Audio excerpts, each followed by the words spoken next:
Okay, so let's talk about why matchmaking is the future.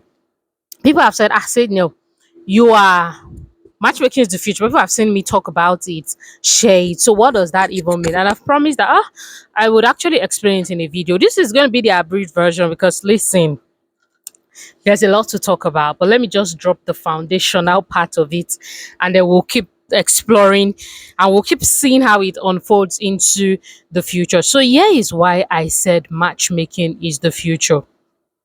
The world which was a kind of thing in the Bible days. A lot of the things we saw when we see how people get married in the Bible days, it was matchmaking.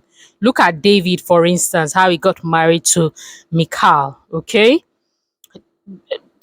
okay. If you're not a Bible student, that is King Saul's daughter. That was just pure matchmaking. Like, hey, the guy who is able to do this is going to get married to my daughter. How matchmaking can that matchmaking get? Even Joseph, look at how he got married. Look at how the Pharaoh is like, okay, just get married to my daughter right now. So a lot of times in the Bible days, because sometimes we feel we want to be like we're more spiritual than those people in the Bible days. Interesting. But this was how they got married.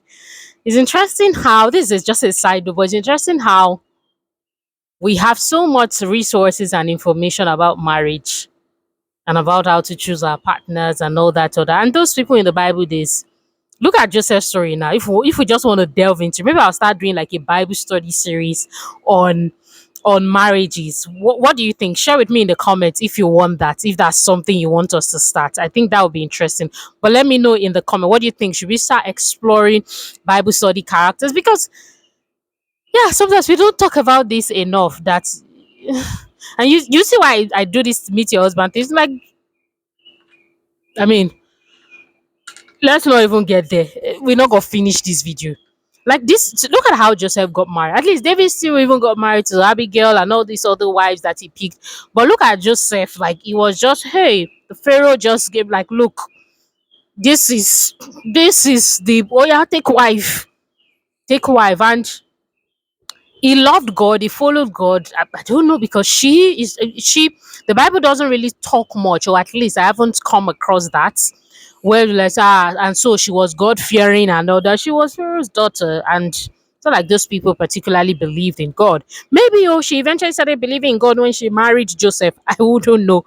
Maybe if I do some Bible adventure regarding that particular story, I will find out. And if we can now talk about that in depth in that Bible study.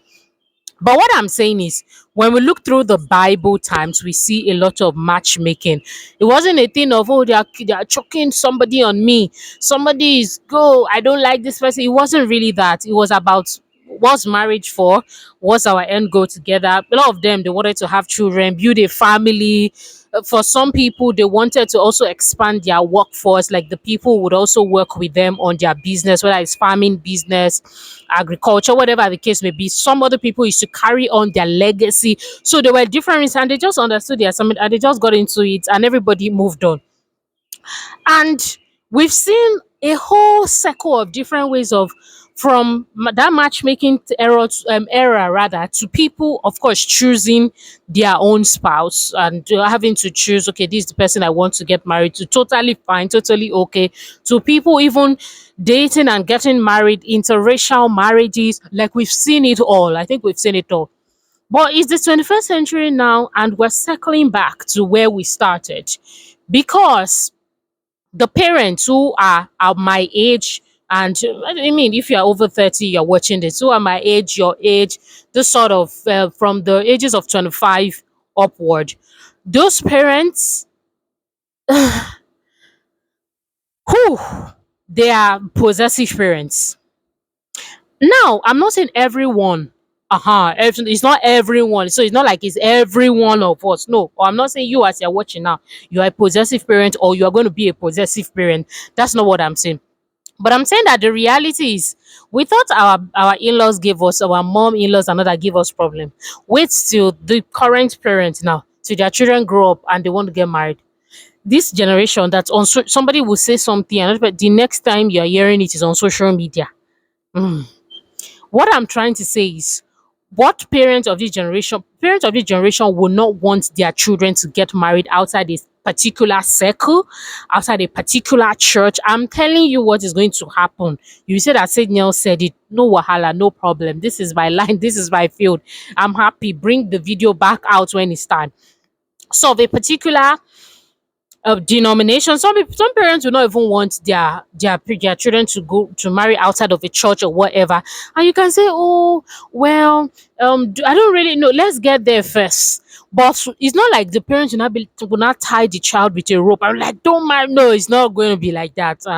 It won't be because yeah, those children, you're not going to be now saying don't marry, or it won't be like that. Okay, it's not going to be as theatrical as that. What is going to happen is there's going to be a lot of subtle matchmaking.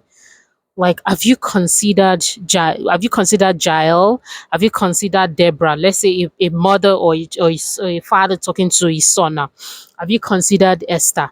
And there will be a lot of subtle and semi-subtle matchmaking, such a way that they can create. You see these parents in this generation going over and beyond to create opportunities where two people, the end goal is just for two people to meet, but they can create a whole event to make it happen. Yeah, these are things I know that are going to happen. And you can be like, is it that it's deep? It's deep. It's deep because of how these current people, of how the current parents are showing themselves. That's just it.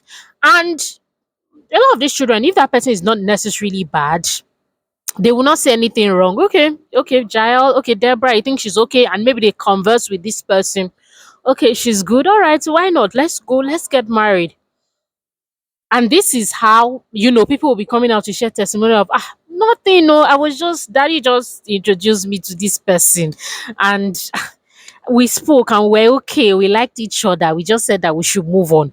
I'm telling you what's good. It's not like, oh, future 100 years, in just a few years' time, these children grow up really fast. And this is because a lot of people, like I said, in our generation, they don't really, you can even see how they are moving with follow. We're in a generation of followers, cliques, circles, personal brands. So like there's a certain kind of, they want to maintain that thing. So they will try again, like I said, it's not going to be forceful, like I'll blow you if you don't marry this. No, maybe like our mothers, the way they did, you will kill me to it won't really be like that. But it will be, I hope manipulation is not even going to get into this, but that's a different conversation. But we can't rule that out for those who, yeah, it's just a lot going on with them. So that is going to happen, and we are going to see a lot of parents talking to you. So how did you get your son to marry Jael or Deborah or indeed and the mother, nothing, no, I was very calm, I didn't even allow him suspect, things like that are going to happen.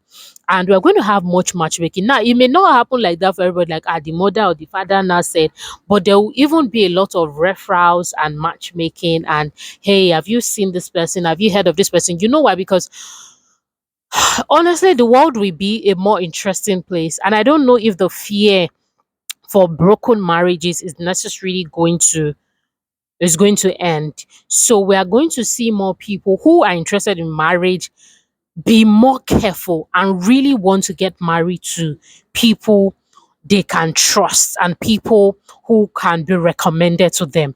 So let's even leave the parent side now. Because of the different things people will be seeing in the world, it may be a bit, and that's what we see in the Bible days. You see how we're going back there. In the Bible days, it was more of people your distant family member, somebody you can vouch for, somebody a relative can vouch, those sort of thing. Because people would, it's not as if they won't want to do the work of investigating, but they'll be weary of wanting to go through a journey with a total stranger who they cannot even predict what that person looks like rather in real life. So they'll be very open to, hey, either matchmaking services like our organizations, like the organizations I lead will be running, or just what are spiritual matchmaking, maybe through spiritual leaders or whatnot, or professional matchmaking or through professional cycles. One way or the other, they'll be happy to get referred actually, and they want to sit down with that person and be open minded, and then they can say, hey, what can we build from this? It doesn't mean that every is going to work, that once these people sit together in a chair, you're going to get married. That's not what I'm saying. But what I'm saying is that's where we are going to, where people are going to be going back to getting married today. Back then it was distance family and all that, but we're not there anymore where you it's only your cousin that is here. So it's a cousin we are not in that space anymore. But we're building a new generation of families, okay? Spiritual families, professional families, interest families, passion family, there are different kind of families that's even just families from their gist, family, social media family. There are different kind of families that were built. So it's going to the conversation will be like, hey, have you considered my brother this? Not like brother, blood brother, but you get what I mean. I mean, have you considered this guy? And even now, it still happens. So it's not like, oh, this thing is not going to wait till 10 or 15 years time. It's actually happening now because, well, look, if you have someone and we can, so why not? So it's still happening now, but we are going back to that space where people are like, you know what, I trust what you're saying. What else do I need to find out? Maybe do spiritual, of course, do your premarital orientation, do your medical work and all that. And like, okay, let's start life together. Of course, where you guys will now then define how you want to roll. So this is just a conversation starter. This is not the full meal or the full package of why I continue to say matchmaking is the future. But with what I've shared, do with it what you will. And when you think about it, it's going to be an interesting time. You see, the Bible days, you know what? Let me know again. Let me know if we should do that Bible study because we have a lot of things to unpack. We have a lot of things to unpack with Bible marriages and how it matters to us in this day and age. So let me know in the comment. Let me also know in the comment what you learned. I'm saying, I help successful women like you meet and marry your partner, meet and marry your husband, and you can reach out to me. Like, reach out to me, learn how you can work with me. Check the description, and then we can work together on the journey to meeting your husband. I have so many packages that I've curated, courses. We also have the community that you can be a part of on the journey to meeting your husband in maximum of 3 years, between 1 to 3 years. Trust me, it's going to be way lesser than that, depending on where you are at. We put it at 1 to 3 years because different people are at different stages. But hey, it's not going to be more than that. Okay, so do well to subscribe, do well to share, do well to send in your comments, do well to like, do well to be a part of the videos that you've missed.